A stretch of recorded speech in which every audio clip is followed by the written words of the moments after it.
창세기 26장 1절에서 11절의 말씀으로 우리에게 주시는 하나님의 말씀에 함께 은혜 받기 원합니다.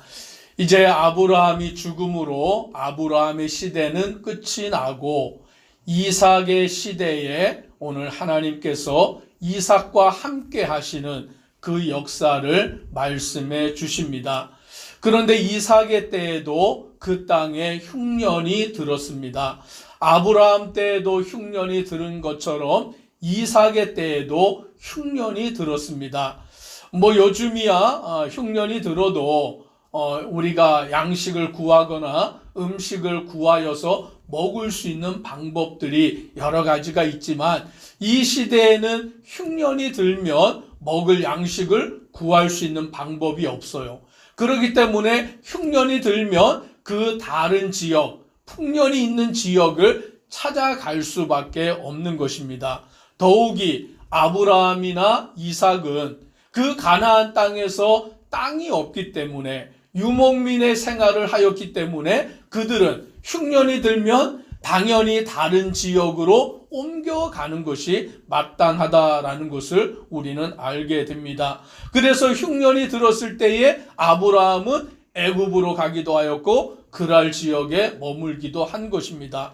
마찬가지로 이삭도 그 땅에 흉년이 들었으므로 이삭이 그랄로 가서 블레셋 왕 아비멜렉에게 이르렀다라고 말씀합니다. 즉 블레셋 땅 그 지역으로 이삭이 자기의 거주지를 옮기게 된 것입니다. 그때 하나님이 이삭에게 나타나셨는데 2절 우리 같이 함께 읽습니다. 여호와께서 이삭에게 나타나 이르시되 애굽으로 내려가지 말고 내가 내게 지시하는 땅에 거주하라. 아멘. 하나님께서는 이삭에게 나타나셔서 그에게 말씀하시기를 애굽으로 내려가지 말고 내가 내게 지시하는 땅에 거주하라라고 말씀하십니다. 즉 오늘 하나님께서는 아브라함을 통하여서 가나안 땅, 그 가나안 땅의 모든 것을 너와 내 자손에게 주겠다라고 약속을 하셨고 또 이제 그 아들 이삭에게도 하나님은 동일하게 약속하시기를 애굽 땅에 내려가지 말고 내가 내게 지시하는 땅에 거주하라라고 말씀하시면서 3절부터 보면 이 땅에 거류하면 내가 너와 함께 있어 내게 복을 주고 내가 이 모든 땅을 너와 내 자손에게 주리라. 내가 내 아버지 아브라함에게 맹세한 것을 이루어라고 말씀합니다. 즉 아브라함에게 맹세하시고 아브라함에게 약속하신 것처럼 이삭에게도 이 땅을 너와 내 자손에게 주겠다라고 약속합니다. 아직 그곳에 땅은 없지만 아버지 아브라함이 아내 사라를 장사하기 위하여서 그 무덤이 있는 땅을 돈을 주고 사기는 했지만 그 외에 다른 땅은 없는 그와 같은 상황인데 하나님은 여전히 아브라함에게 약속하신 것처럼 이삭에게도 이 땅을 너와 내 자손에게 주리라라고 약속하십니다. 오늘 우리도 하나님의 그 약속의 말씀을 믿는 자 되기를 주의 이름으로 축복합니다. 눈에 보이지 않지만 무엇이 이루어지지 않았지만 하나님은 약속하시는 하나님이시고 그 약속을 지키시는 하나님이십니다. 오늘 우리는 그 약속을 믿고 나아가는 것, 그것이 바로 믿음인 줄 믿습니다. 그리고 하나님은 이삭에게 또 약속하시기를 4절 같이 읽습니다. 내 자손을 하늘의 별과 같이 번성하게 하며 이 모든 땅을 내 자손에게 주리니 내 자손으로 말미암아 천하 만민이 복을 받으리라. 아멘. 아브라함에게 약속하신 것처럼 이삭에게도 내 자손을 하늘의 별과 같이 번성하게 하겠다라고 약속하십니다. 아브라함도 100세나 되어서 이삭 독자를 얻었고 또 이삭도 60세가 되어서야 그 아들 쌍둥이를 얻게 되었습니다. 자녀를 쉽게 얻지 못하는, 자녀를 쉽게 낳지 못하는 아브라함과 이삭이었지만 하나님은 그들에게 약속하고 계시는 거예요. 즉 우리의 편에서는 불가능한데, 우리의 편에서는 그것은 할 수 없는 일인데 전능하신 하나님은 그 모든 일을 이루시는 줄 믿습니다. 오늘 우리는 그 하나님을 믿는 것이죠. 내 생각으로가 아니라, 내 방법으로가 아니라, 내가 보기에는 불가능한데 하나님은 그 불가능한 것을 통하여 가능하게 역사하시는 분이신 줄 믿습니다. 오늘 그리하여 자손을 하늘의 별처럼 번성하게 하시는, 그 자녀를 바다의 모래와 같이 많게 하시는 하나님의 역사, 그뿐만이 아니라 내 자손으로 말미암아 천하 만민이 복을 받으리라. 오늘 이와 같은 놀라운 약속을 주시는 줄 믿습니다. 오늘 이 약속이 아브라함과 이삭에게만 주신 약속이 아니라 우리에게도 주신 약속인 줄 믿는 자 되기를 주의 이름으로 축복합니다. 오늘 저와 우리 성도님들의 자녀를 하나님이 하늘의 별과 땅의 바다의 모래같이 많게 하실 줄 믿습니다. 오늘 그 자녀들이 믿음의 자녀가 되어서 오늘 세상의 복의 통로가 되게 하실 줄 믿습니다. 오늘 이 약속을 믿는 거예요. 아브라함이 그것을 믿었습니다. 5절에 보니 이렇게 말합니다. 같이 읽습니다. 이는 아브라함이 내 말을 순종하고 내 명령과 내 계명과 내 율례와 내 법도를 지켰음이라 하시니라. 아멘. 아브라함이 하나님의 말씀을 순종하고 하나님의 말씀을 지켰다라고 말씀하시는 거예요. 오늘 우리도 하나님의 말씀에 순종하는 자 되기를 소망합니다. 말씀을 믿고 말씀을 따르는 삶, 그것이 바로 우리의 믿음의 삶인 것이죠. 아브라함이 그 믿음으로 나아갔다면 이삭도, 그리고 이삭의 자녀들도 대대손손이 하나님을 믿고 하나님의 말씀에 순종하고 그 은혜 안에 살아가게 될 줄 믿습니다. 오늘 이게 가장 큰 복인 것이죠. 하나님을 믿는 것이 복이고, 오늘 그 믿음이 나에게서 끝이 아니라 내 자녀 대대손손 믿음이 전승이 되어서 하나님을 섬기는 것, 그것이 바로 가장 복된 일이다라는 것입니다. 그러면 아브라함이나 이삭이 완전해서 하나님이 그런 복을 주셨느냐? 오늘 그들이 잘못을 하지 않기 때문에, 오늘 그들이 온전하기 때문에 하나님이 그런 복을 주셨느냐? 아니다라는 것을 하나님께서는 6절 이하에부터 보여주고 있습니다. 그 내용이 무엇입니까? 이삭이 그랄에 거주할 때에 무엇을 무서워했지요? 아내가 너무 예쁘니까, 리브가가 너무 아리따우니까 그랄에 있는 사람들이 자기 아내를 보고는 어떤 마음을 품냐면 이삭을 죽이고 그 아내를 데려가는 것, 그게 무서웠던 거예요. 근데 이건 누구도 그랬던 것입니까? 아브라함도 그랬잖아요.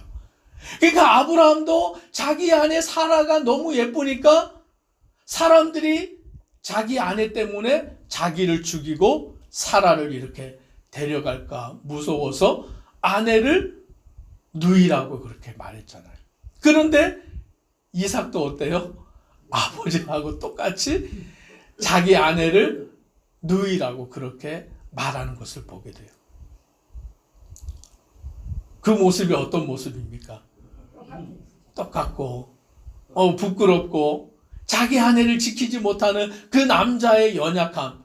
뭐 그 시대가 그럴 수밖에 없는 시대였지만, 요즘이야 법으로, 요즘이야 그런 것들을 다 지켜주지만 이 시대는 그런 시대는 아니었잖아요. 힘의 시대고 강자가 모든 것을 다 가지는 시대고, 오늘 전쟁을 통해서 이긴 자가 모든 것을 다 가져가는 그런 시대기는 하지만, 어쨌든 아브라함도 그렇고 이삭도 그렇고 자기 아내조차 지킬 수 없는, 자기 생명을 위해서 아내를 누이라고 말할 수밖에 없는 존재가 아브라함이었고 이삭이었던 거예요. 그러면 하나님이 아브라함에게 복을 주시고 이삭에게 복을 주시는 것은 그들이 완전하기 때문이 아니었다라는 거예요. 그들이 온전하기 때문이 아니었던 거예요. 조건이 그들에게 있는 것이 아니었다라는 것을 말씀해 주십니다. 오늘 이것은 우리에게 은혜인 것이죠. 만약 하나님이 우리에게 완전한 조건을 원하셨다면 하나님 앞에 설 수 있는 자가 있습니까?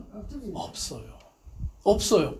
하나님이 우리에게 뛰어난 무엇인가를 원하셨다면 주님 앞에 나올 수 있는 은혜를 받을 수 있는 자가 아무도 없어요. 물론 우리 가운데 그런 생각을 할 수 있죠. 나는 저 사람보다는 좀 잘 믿지 않나?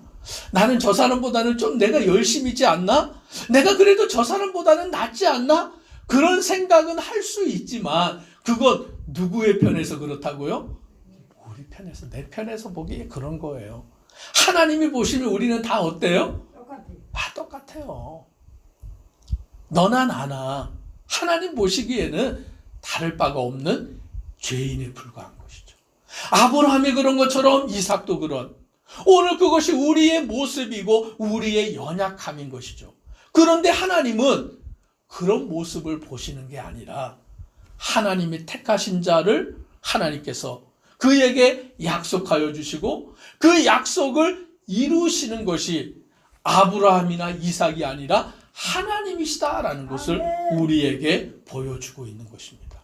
그러므로 우리는 주님 앞에 겸손히 그 은혜에 감사하며 나아가면 되는 줄 믿습니다. 오늘 이 이삭이 자기 아내를 루이라고 하였을 때에 오늘 블레셋 왕 아비멜렉이 창으로 내다보다가 이삭과 리브가가 이렇게 포옹하고 있는 걸 본 거예요. 뭘 하는 걸 봤다고요? 포옹하고 있는 걸 본 거예요. 이렇게 안아주고 있는 거를. 안아주시기를 바랍니다. 서로 이렇게. 언제 안아줬지? 우리 부부간에 언제 이렇게 안아줬지? 기억이 안 나요. 그러면 안 돼요. 이렇게 안아주셔야 돼요. 손도 이렇게 잡아주셔야 돼요. 사랑해 주시는 거예요. 이삭이 자기 아내를 이렇게 안아주는 게 블레셋 왕 아비멜렉의 눈에 보인 거예요. 그랬더니 어떤 일이 일어났습니까? 오늘 말씀해 보니까 아비멜렉이 이삭을 불러다가 책망하면서 네가 어떻게 그런 일을 해서 우리로 하여금 죄를 짓게 했느냐라고 야단을 치면서 11절에 이렇게 말합니다. 같이 읽습니다. 아비멜렉이 이에 모든 백성에게 명하여 이르되 이 사람이나 그의 아내를 범하는 자는 죽이리라 하였더라. 아멘. 누가요? 그랄의 왕 아비멜렉이 이삭이 리브가를 이렇게 안아주고 있는 모습을 보고는 이삭을 책망하긴 했지만 네가 네 아내를 누이라고 속이는 바람에 우리가 혹 너의 아내를 범할 수도 있지 않았느냐, 그런 죄를 지을 수도 있지 않았느냐, 왜 그렇게 했느냐라고 야단을 치기는 했지만 어떻게 해줍니까? 그들을 보호해 주는 거예요. 이 백성 중에 누구든지 이 사람이나 그의 아내를 범하는 자는 죽이리라 라고 법으로 왕이 명령을 하는 것을 보게 되는 것입니다. 이삭은 연약한 자인데, 이삭은 자기 아내도 지킬 수 없는 힘이 없는 자였는데 하나님은 그 그랄의 왕 아비멜렉을 통하여 이삭과 리브가를 지키게 하시는 역사를 이루시는 줄 믿습니다. 오늘 우리는 하나님의 역사를 알고 믿고 주님만을 바라고 나아가는 성도 되기를 주님의 이름으로 축복합니다. 기도드리겠습니다. 사랑의 하나님, 오늘 우리는 연약합니다. 하나님, 오늘 우리는 어리석습니다. 미련한 죄인에 불과합니다. 그러나 하나님이 아브라함을 택하시고 아브라함에게 약속하시고 또 하나님은 이삭을 택하시고 이삭에게 약속하여 주십니다. 연약하고 어리석고 죄인인 우리를 택하셔서 우리에게 약속하시는 하나님만을 바라보고 믿고 의지하고 따르는 믿음의 성도 되도록 은혜 더하여 주옵소서. 예수님 이름으로 기도드리옵나이다. 아멘.